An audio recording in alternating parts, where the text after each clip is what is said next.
Hello guys, welcome my YouTube channel Endover Tutorial. Endover Tutorial সাদর আমন্ত্রণ জানাই। Netaji Subhash open ইউনিভার্সিটির বিভিন্ন গুরুত্বপূর্ণ প্রশ্ন উত্তর নিয়ে আমরা এবারে আলোচনা করছিলাম। এডুকেশন পেপারের পেপার 6, 5, 6 আগের দিন আলোচনা হয়েছিল। আজকে আমরা পেপার 7 আলোচনা করব। তোমরা কোশ্চেন প্যাটার্ন নিশ্চয়ই জানো যে 10, 6 এবং 3 মার্কসের কোশ্চেন হয়। চলো দেরি না করে প্রথমে আমরা 10 মার্কসের কোশ্চেনগুলো দেখে নেওয়া যাক। এই ভিডিওর মাধ্যমে আমরা প্রথমে পেপার 7-এর 10 মার্কসের কোশ্চেনগুলো আলোচনা করব। 1 নম্বর কোশ্চেন, শিক্ষার প্রধান উপাদানগুলি কী কী? পাঠ্যক্রম একটি গতিশীল প্রক্রিয়া ব্যাখ্যা করুন। নেক্সট কোশ্চেন, পাঠ্যক্রমের নির্ধারক সম্পর্কে সংক্ষিপ্ত প্রবন্ধ লেখো ও পাঠ্যক্রমের শ্রেণীবিভাগ সম্পর্কে আলোচনা করুন। 3 নম্বর কোশ্চেন, সহপাঠ্যক্রমিক কার্যাবলী পরিচালনায় শিক্ষকের ভূমিকা কী? সহপাঠ্যক্রমিক অর্থাৎ কো এডুকেশন যেটাকে বলা হয়।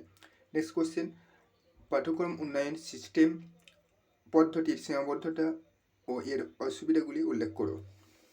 নেক্সট, পাঠ্যক্রম মূল্যায়নের জন্য গুরুত্বপূর্ণ ক্ষেত্রগুলি চিহ্নিত করো।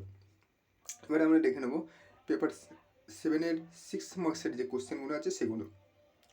নাম্বার 1, পাঠ্যক্রম মূল্যায়নের গুরুত্বপূর্ণ ক্ষেত্রগুলি চিহ্নিত করো। নাম্বার 2, পাঠ্যক্রম উন্নয়নের প্রেসক্রিপটিভ মডেলগুলো বর্ণনা করো।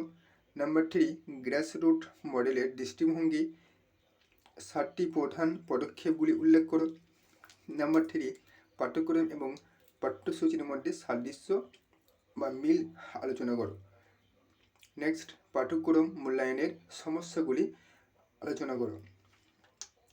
চলো এবার 3 নম্বর কোশ্চেনগুলো দেখে নেওয়া যাক। 3 মার্কসের যে কোশ্চেনগুলো আছে সেগুলো হচ্ছে 1 নম্বর, পাঠ্যক্রমিক কার্যাবলীর সংজ্ঞায়িতকরণ। নেক্সট, পাঠ্যক্রম মূল্যায়ন বলতে কী বোঝো? নেক্সট, সিবিএসসি এর প্রধান উদ্দেশ্যগুলো আলোচনা করো। নেক্সট,